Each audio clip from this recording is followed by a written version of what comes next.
para falar um pouquinho a respeito do preconceito que a sociedade, mas principalmente a mulher, ainda tem da mulher na liderança. Acho que como a Fernanda falou, a mulher conseguiu um espaço muito grande, mas ela ainda tem um caminho a trilhar. Acho que a gente ainda precisa ser um pouco mais parceira das mulheres. E por que eu digo isso? Porque nós temos hoje em dia a primeira presidente, a presidente Dilma, e a gente fala isso com muito orgulho. Mas será que isso foi uma consequência ou será que isso foi realmente uma vitória? Então, eu queria voltar um pouquinho aqui para as eleições de 2010 e lembrar que na época o presidente Lula estava terminando seu segundo mandato e o governo não tinha essa intenção de ter uma mulher presidente. Esse não era o grande objetivo deles. O sucessor que o Lula precisava na época, que ele achava que ia ser, era o José Dirceu, que era então ministro da Casa Civil. O que aconteceu? O ministro caiu, ele chamou o plano B, que não era Dilma. O plano B foi o Antônio Palocci. De novo, o ministro caiu e aí sim ele chamou uma terceira opção, que aí era a Dilma. E na época todo mundo achava que a Dilma ela ia ter na mulher o seu grande eleitorado. Mas será que realmente foi isso que aconteceu? Se a gente pegar a votação em 2010, a Dilma teve 57% dos votos dos homens e 56% dos votos das mulheres. E o Serra, como é que foi? O Serra teve 43% dos homens e o apoio maior das mulheres, 44%. Quer dizer, era o momento da mulher estar no poder e as mulheres não deram o apoio que era imaginado, que era o mais natural. Por quê? Por que isso acontece?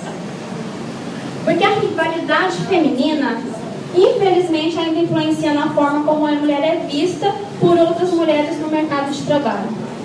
Infelizmente, a gente vê isso no ano de 2012. Por quê? Existe ainda um preconceito velado, é um resquício dessa sociedade que a Fernanda mostrou pra gente.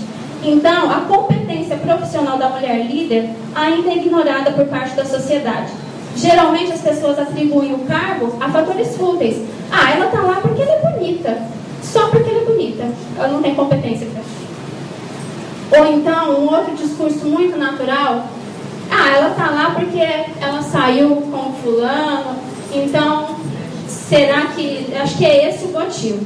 E se a gente for parar para pensar, recentemente no Jornal Nacional, veio a Patrícia Poeta e a Fátima deixou o lugar. Eu não sei se vocês ouviram isso, mas foi muito comentado que era só porque a Patrícia Poeta ela é casada com um dos diretores da Globo.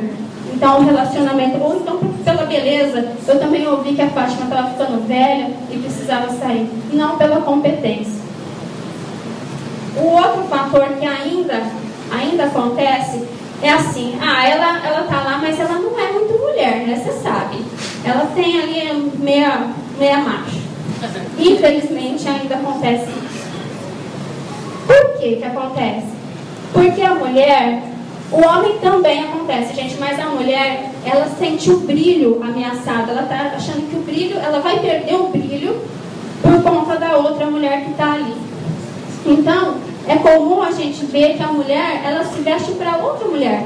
E não simplesmente para ela se sentir bem, ou até para ela despertar o desejo no homem. É muito comum ainda a madrinha querer brilhar mais que a noiva. Quem aqui nunca foi madrinha e falou assim pro cabeleireiro: gente, eu preciso arrasar, eu quero brilhar nesse casamento.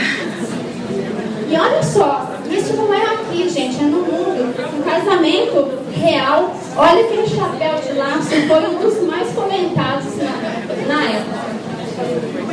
E aí vem o pensamento natural. Eu só fui advertida pela minha chefe, por quê? Porque eu sou mais capaz que ela. Eu só fui advertida pela minha chefe porque eu sou uma ameaça. Ou então, em último caso, a gente leva para o lado pessoal. É que ela não gosta de mim. Ela não gosta de mim. Mas a gente não acha que a mulher está falando porque ela quer o crescimento profissional seu, ou ela quer o crescimento profissional, ou o crescimento da empresa, do partido. E nessa questão de perder o brilho, eu acho que a gente tem muito que aprender com beleza, porque o universo é imenso e uma estrela não tira o brilho da outra. Muito pelo contrário, quanto mais estrelas brilham, mais é bonito o céu, mais a gente ganha. E a gente tem que trazer isso para a nossa vida. Isso vai ser assim numa empresa, vai ser assim no partido político.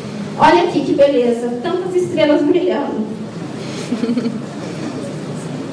Isso acontece porque a sociedade em si ainda sente mais confiança no homem para determinadas funções. Então, a gente acha que a mulher já conseguiu um espaço, mas a mulher que é piloto, a mulher que é árbitra de futebol, a mulher que é mecânica e até a presidente, ainda a gente sente uma desconfiança.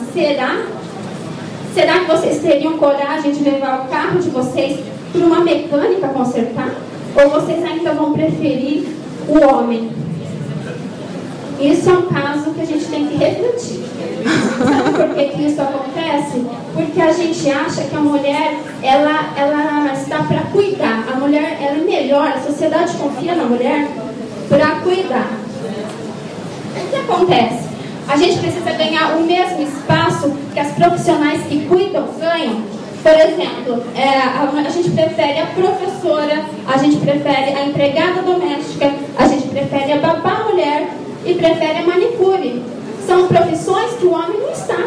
A gente sente confiança nelas, mas a gente precisa sentir confiança nessas mulheres para outros cargos, para cargos de liderança também.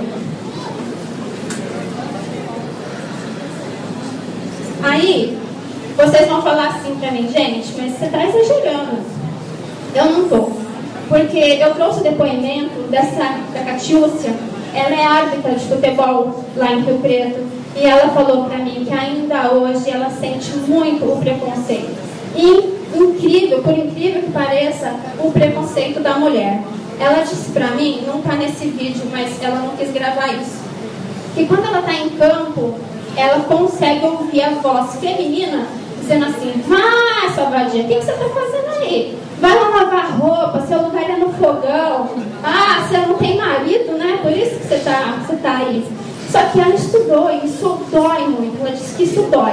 Então eu gostaria de mostrar para vocês o depoimento dela. É curtinho, traduzido. Tá?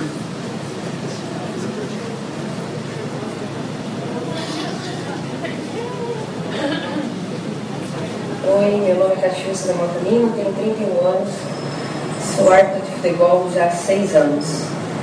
A minha opinião em relação ao preconceito que existe entre profissões que são exercidas por mulheres ainda existe. No início da minha carreira eu senti isso na própria pele, dentro do meu leque de amizade, dentro dos profissionais no qual eu dividia o trabalho, principalmente com mulheres. As mulheres, elas acabam se soltando um pouco mais como homens frente a determinadas profissões. Elas se acanham tendo uma mulher exercendo uma profissão que ultimamente, ou por décadas, ou por tradições, sempre foi função de homem, né? E hoje eu não vivo dessa maneira mais, que eu acho que o mundo está tão avançado, está tão diferente, tão mudado, que esse protocolo já foi quebrado há muito tempo, só que ainda existem algumas barreiras. E essas barreiras estão sendo bem ultrapassadas com a força de vontade, com o desempenho que a gente vem executando as nossas funções, que, como eu disse, antes era taxada e ocupada somente por homens. As mulheres, elas sentem mais confiança em alguns profissionais? Sentem. As mulheres ainda sentem que, às vezes, elas, devido à criação, à própria infância, a mulher já cresce com aquela mentalidade: eu não posso, isso é de homem. Eu não posso, isso só homem faz. Então, isso é gerado no desenvolvimento, no crescimento, já vem de dentro. Já aí começa a partir talvez do inconsciente. Às vezes a mulher não percebe, só que ela já tem para a criação aquele ponto de vista que é colocado pelos pais, por amigos, por familiares. E isso vai começar a ser quebrado na sua adolescência, na sua próxima fase adulta. Bom, gente, a Catiúcia, como vocês podem ver, ela sofreu bastante. E uma coisa que ela falou que eu achei muito legal é que enquanto ela dava atenção para esse tipo de comentário maldoso, ela entrava em campo muito nervosa e ela perdia o foco. Então, às vezes, ela estava com tanta raiva daquilo que ela tinha ouvido que ela deixava, às vezes, escapar um lance. E quando ela mudou o comportamento, quando ela passou a se sentir segura, aí a coisa mudou. Então, o que aconteceu? Ela começou a se valorizar e falou, não, eu sou assim, meu trabalho é esse e eles vão ter que me respeitar. E hoje ela é uma grande profissional lá em Rio Preto, ela é muito conceituada. E não é só na arte de futebol que acontece isso. Nós vemos, por exemplo, vou mostrar um vídeo para vocês, na Câmara Municipal ainda existe muito preconceito com a mulher. A mulher, ela, hoje lá em Rio Preto, nós não temos nenhuma mulher representando. A Eni, ela hoje é secretária dos direitos da mulher e ela já foi vereadora, ela foi de 2000 a 2004. E é incrível que vocês vão ouvir ela falando do preconceito. Ela era esquecida para as reuniões. Era um desrespeito o que ela passou lá. Esse daqui foi um trecho de um depoimento no encontro que nós tivemos lá em Rio Preto. E eu gostaria que vocês assistissem. Ela começa falando da primeira vereadora lá em Rio Preto que desistiu da política.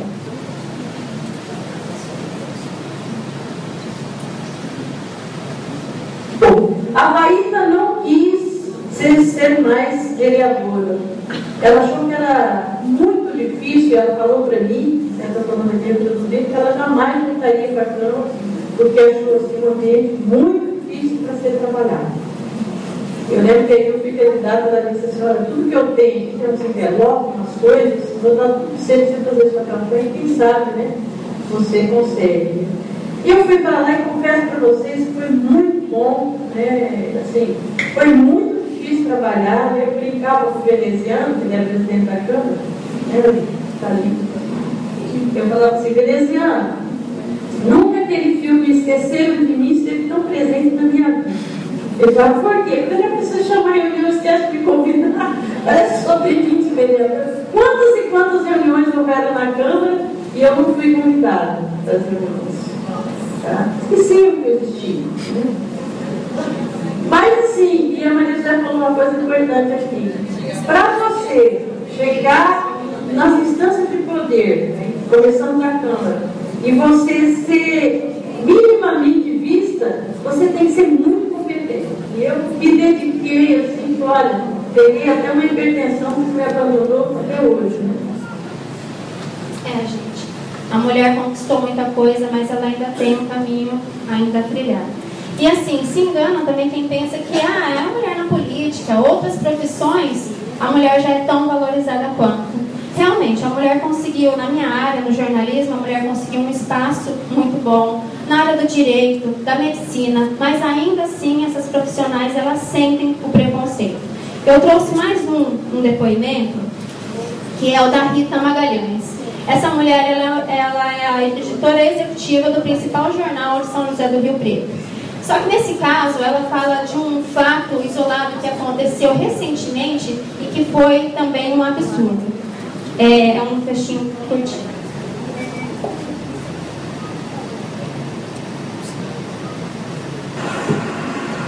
Eu sou Rita Magalhães, editora executiva do Diário da Região há 2 anos.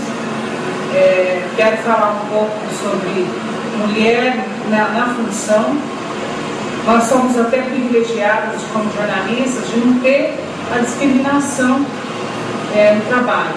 Mesmo porque, como atividade, ela não exige força, então fica mais fácil para o homem aceitar uma jornalista do que um piloto de avião feminino, por exemplo, um mecânico.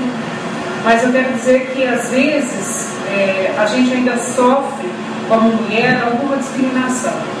Tive, recentemente, um episódio que me entristeceu muito, que foi um entrevistado se sentindo ofendido pela reportagem.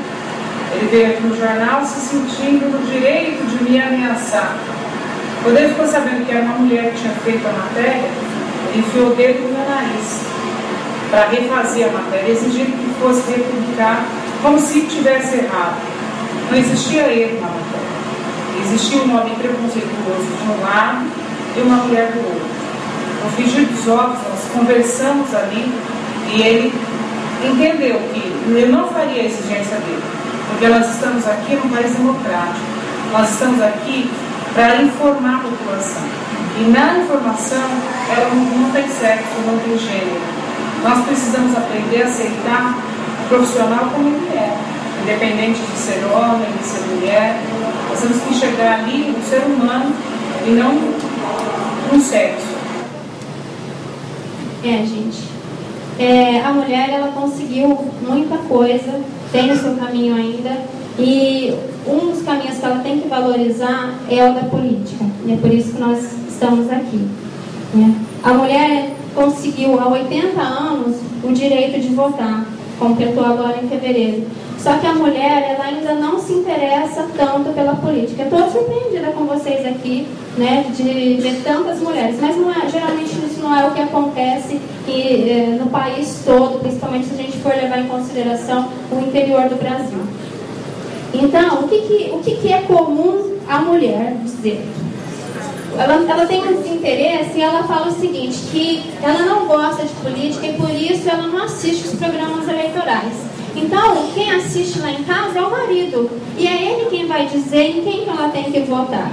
Enquanto está passando o horário eleitoral, a mulher às vezes está fazendo uma atividade que para ela é importante, ela está ganhando um tempinho, né, está lavando uma roupa, enfim, às vezes está fazendo uma tarefa de casa, só que ela tem que parar e prestar atenção, porque ela tem que saber o que está acontecendo e ela tem que participar mais da vida política.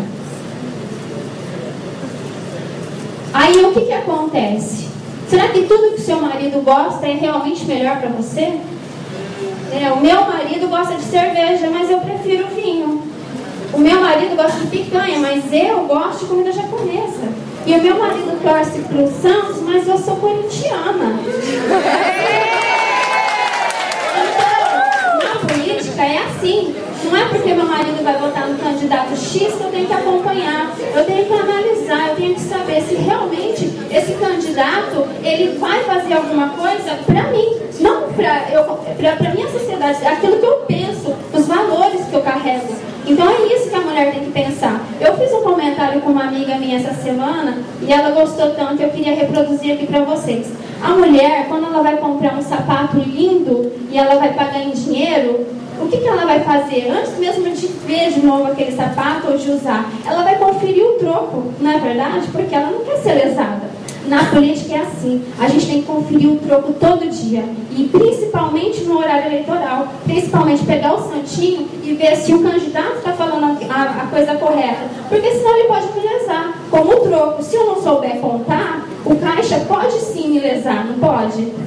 Ele pode me dar o troco errado, favorecendo a ele. Então eu tenho que saber que se o candidato a vereador disser assim, olha, eu vou colocar um hospital no bairro da sua casa, gente, seria ótimo, mas ele tem competência para aquilo? Essa promessa tão legal, cabe ao vereador executar? Não cabe. Então a mulher ela tem que saber contar para poder conferir o troco. Na política é assim. Aí eu vou mostrar um outro videozinho falando dos desafios da mulher na política. O Alexandre Gama, ele é editor de política do Jornal Diário da Região. Então ele tem uma visão da participação da mulher, né? Porque assim, o que acontece muito hoje é que existem candidatas, mas a gente não pode, a sociedade não vive só de candidatas. A militância também é muito importante.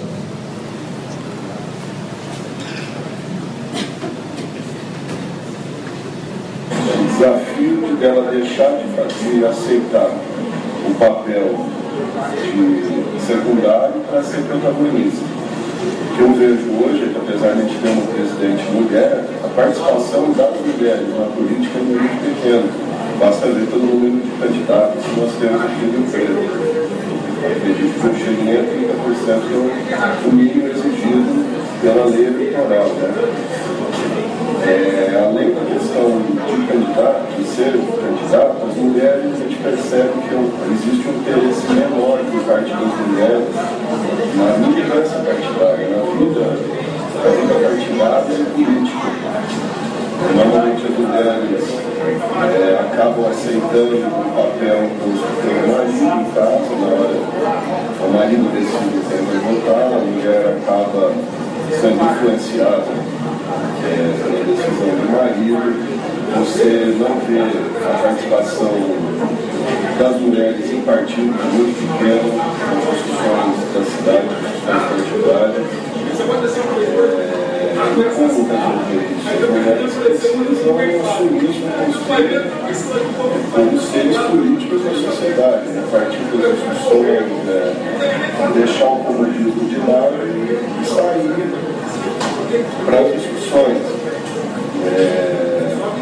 Mas o que a gente vem concorrendo, e a gente vê as mulheres cada vez mais afastadas da política, porque escândalos de corrupção, enfim, a fama da política acaba afastando as mulheres da discussão. Acho que é isso. Então, gente, o que eu vim mostrar para vocês aqui é que não é simplesmente a mulher votar em mulher. Nós não queremos isso, porque nem sempre a mulher é a melhor opção para você votar. O que vocês precisam é entender o jogo, entender o que está acontecendo na política, abrir os horizontes e enxergar o que está por trás daquela candidatura. Porque muitos partidos exploram a mulher. Se a mulher venceu a luta da exploração sexual, a mulher precisa vencer a luta da exploração na política. Porque muitos partidos optam por mulheres na campanha simplesmente para dar um brilho, um verniz na campanha. A mulher, de fato, ela não vai fazer nada. É isso que nós queremos? O PRT não quer isso, né, presidente? Devido à legislação eleitoral, há partidos que custeiam a candidatura de mulheres apenas para atingir os 30%.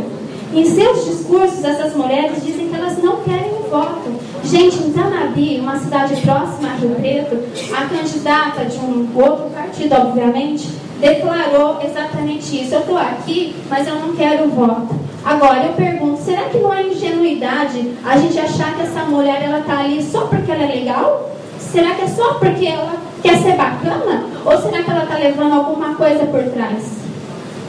A gente tem que refletir sobre isso. Muitas mulheres são usadas como candidatas porque seus maridos estão com os direitos políticos cassados. Na verdade, a mulher não vai comandar nada, quem vai comandar é ele. É isso que a gente tem que entender. Muitas mulheres são candidatas porque seus maridos estão no término do segundo mandato e ele não quer deixar o poder. E uma outra situação também muito comum. A mulher representa o marido quando ele não acha interessante disputar a reeleição, porque ele é suplente de algum deputado federal ou estadual que é candidato na sua cidade e que tem chance de ganhar. Então, nesse caso, o que está acontecendo? Aquele cara está querendo assegurar dois poderes, o de deputado e o de prefeito da sua cidade. Então, gente, nem sempre a mulher é a melhor opção. A gente tem que entender, todas vocês aqui têm que entender de política para poder escolher com consciência. Poucos partidos são como o PRT, viu, presidente? Que fazem encontros como esses, são poucos. Então, o que a gente precisa? A gente precisa mudar, né? É preciso mudar. Mas o problema é que toda mudança implica em perdas e ganhos. E as pessoas só mudam determinado comportamento ou estilo de vida quando elas percebem que elas vão ganhar mais do que aquilo que elas vão perder. E aí, eu pergunto para vocês, e aqui em Santo André, por que mudar? Porque nós temos vocês, né? Eu não vivo mais aqui, quem não sabe, eu sou de Santo André, mas eu sei os problemas de Santo André. Essa daqui é a estação ferroviária, um dia de enchente, problema, um caos.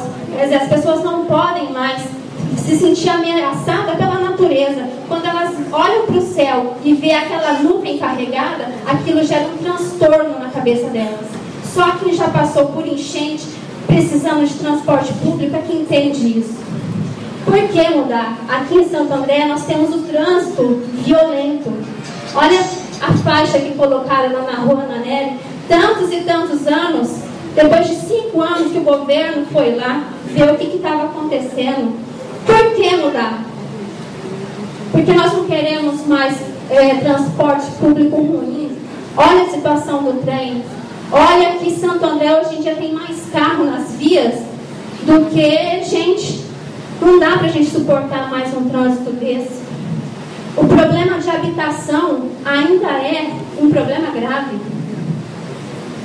E a saúde pública também. Entre outros, né? Entre educação, enfim. Por que a gente precisa mudar? É por tudo isso que a gente precisa ter um novo comportamento. É por isso que a gente precisa entender o jogo para poder escolher direito. Por que mudar? Porque é hoje, é no presente que a gente constrói o nosso futuro. Porque a gente precisa de uma sociedade melhor para os nossos filhos, para os nossos netos, para a nossa família. Porque o mundo não pode mais viver com tanta miséria. Porque está na hora da gente dar um basta para tantas injustiças que a gente vê por aí. E tudo isso só depende de nós, de cada uma de vocês. E é por isso que nós estamos aqui. Obrigada.